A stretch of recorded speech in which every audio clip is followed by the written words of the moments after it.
대학 시절 나는 서울 근교의 낡은 기숙사에 살고 있었다. 이 기숙사는 80년대에 지어진 오래된 건물로 복도는 어둡고 낡은 벽지에서는 눅눅한 냄새가 났다.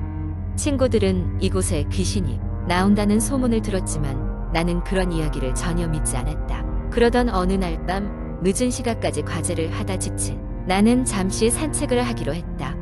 창문 밖으로는 달빛이 희미하게 비치고 있었고 복도는 적막했다. 다른 학생들은 이미 잠이 든 듯했다. 나는 천천히 복도를 걸으며 생각에 잠겼다. 기숙사의 복도 끝에는 사용하지 않는 비상계단이 있었는데 그곳은 항상 자물쇠로 잠겨 있었다. 그러나 그날 밤 나는 그 문이 살짝 열려 있는 것을 발견했다. 호기심에 이끌려 나는 문을 열고 계단으로 걸어갔다. 계단을 내려가니 작은 창고 같은 방이 나왔다. 방 안에는 오래된 가구들과 먼지가 쌓인 상자들이 있었다. 나는 상자 하나를 열어보았다. 그 안에는 누군가의 일기장이 있었다. 페이지를 넘길수록 나는 점점 더 소름 돋는 이야기에 빠져들었다. 일기에는 한 학생이 이 기숙사에서 갑자기 사라진 사건이 상세하게 적혀 있었다.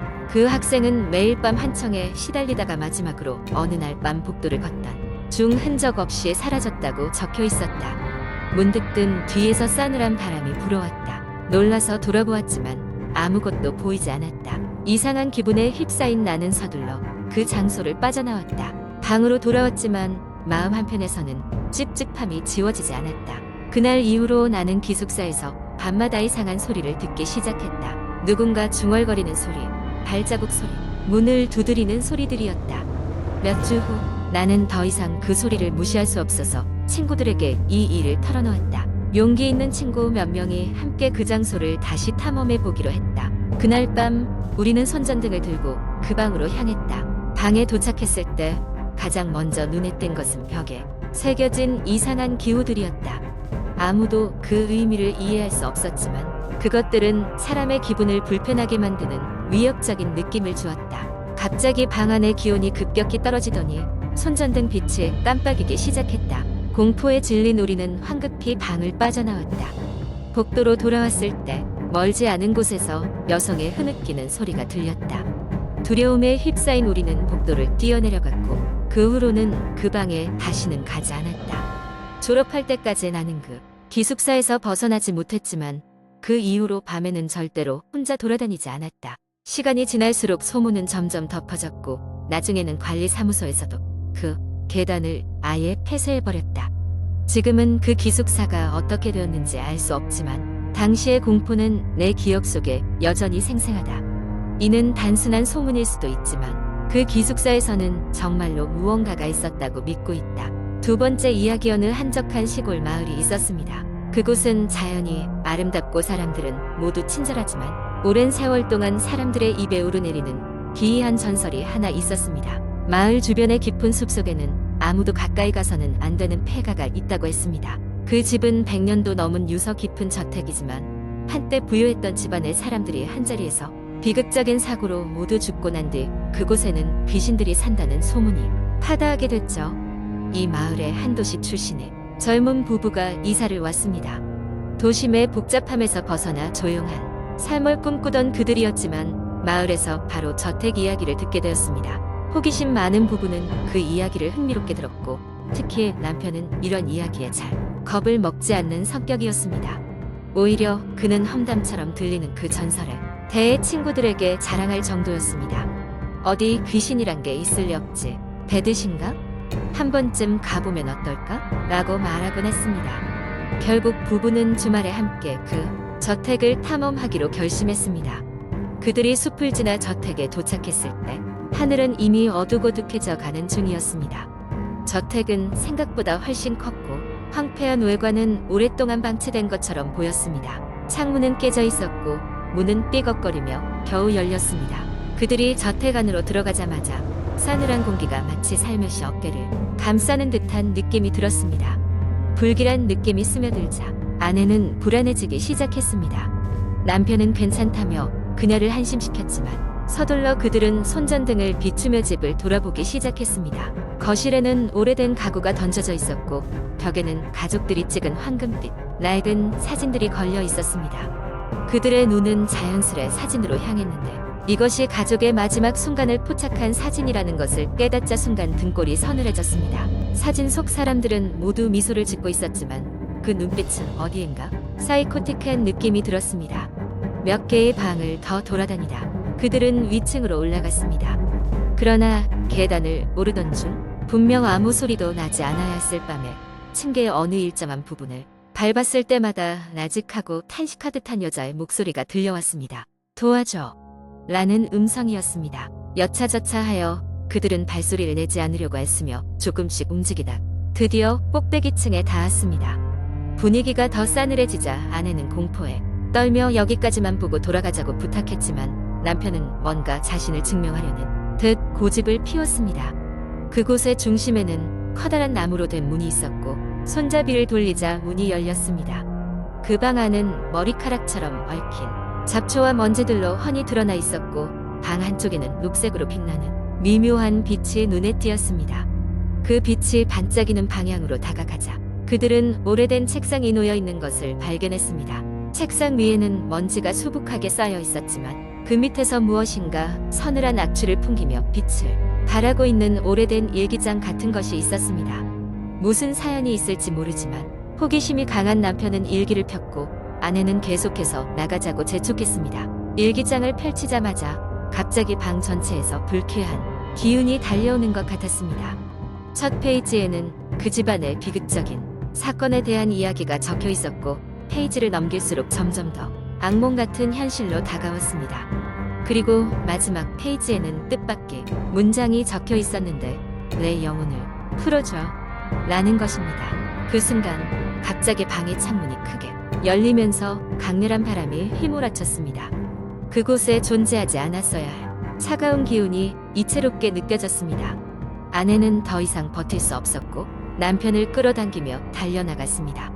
그들은 그 상태로 저택을 빠져나왔고 한시라도 빨리 그 장소에서 멀어지고자 애썼습니다. 부부는 결국 무사히 저택을 빠져나와 집으로 돌아왔지만 그날 이후로 남편은 예전처럼 무엇이든 쉽게 과소평가하지 않게 되었습니다.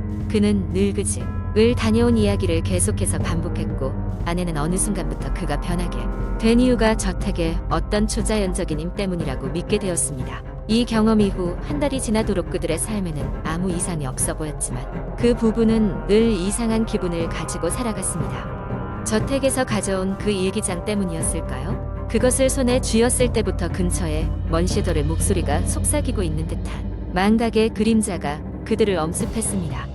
결국 그들은 마을을 떠나기로 결심했습니다. 자기들이 무언가를 건드리고 말았다는 사실을 깨달았기 때문이죠. 그들이 떠나던 날 저녁 그 저택은 여전히 컴컴한 채 뒤에 남아 오로지 그 집의 전설이 마을을 계속해서 감싸고 있었습니다. 마을 사람들은 몇 날 며칠을 고요히 살았지만 숲속에서 묘한 속삭임이 바람에 실려오는 것을 때때로 느끼곤 했습니다. 그날 이후로 아무도 그 저택에 가까이 가려 하지 않았고 결국 그것은 시간이 지나면서 더욱 깊은 신비 속으로 사라져갔습니다. 그러나 아직도 그날의 이야기는 마을을 지나칠 때마다 나직한 목소리로 반복되곤 했습니다. 세 번째 이야기. 어느 한적한 여름밤 나는 산속의 외딴 집에 가족들과 함께 휴가를 보내고 있었다. 그곳은 인터넷도 핸드폰 신호도 잡히지 않는 깊은 숲속이라 도시 생활에서 벗어나 자연을 만끽하기에는 최적의 장소였다. 하지만 이곳은 낮에는 아름답고 평화로웠으나 밤이 되면 도무지 알 수 없는 분위기를 풍겼다. 하루는 가족들이 모두 잠든 깊은 밤 나는 불현듯 잠에서 깨어났다. 문득 알 수 없는 기묘한 소음이 밤의 정적을 깨고 있었다. 처음에는 바람이 나뭇잎을 스치는 소리로 생각했으나 반복적으로 들려오는 소리는 점점 더 분명해졌고 그것은 누군가 집 주위를 돌며 흙을 긁는 듯한 소리였다. 궁금증과 약간의 두려움이 뒤섞인 나는 조심스레 창문으로 다가갔다. 달빛이 희미하게 비추는 창문 너머로는 아무것도 보이지 않았다. 단지 어둠 속에서 흐릿하게 흔들리는 나무들만이 시야에 들어왔다. 산짐승이겠지 하고 되뇌며 다시 침대에 누우려던 찰나 아까의 소리는 멈췄지만 이번에는 복도 끝에서 무언가 물 흐르는 소리가 들려왔다. 서늘한 기운을 느끼며 복도를 따라 소리의 근원지를 향해 걸어갔다. 소리는 점점 수돗물이 흐르는 소리로 변해갔고 그것은 화장실에서 나는 듯했다. 가족들이 이런 소음을 내며 장난칠 리는 어깨에 불안감을 느끼며 문을 살짝 열어보았다. 화장실 안은 텅 비어 있었고 수돗물은 이미 잠겨 있었다. 그저 정적이 무겁게 드리워질 뿐 정막 속에서 나는 거울 속 내 모습이 이상하다는 것을 눈치챘다. 거울 속 내 모습이 어딘가 낯설게 느껴지는 순간 거울 속에 내가 나와 다른 표정을 짓고 있었다. 공포에 질려 문을 닫고 뒤로 물러났지만 문이 닫히자마자 벽을 통해 산뜻한 방에서 무언가 두드리는 소리가 들려왔다. 두려움이 걷잡을 수 없이 커져갔지만 나는 가족들을 깨울 수밖에 없었다. 서둘러 부모님의 방으로 향했으나 그 방도 비어 있었다.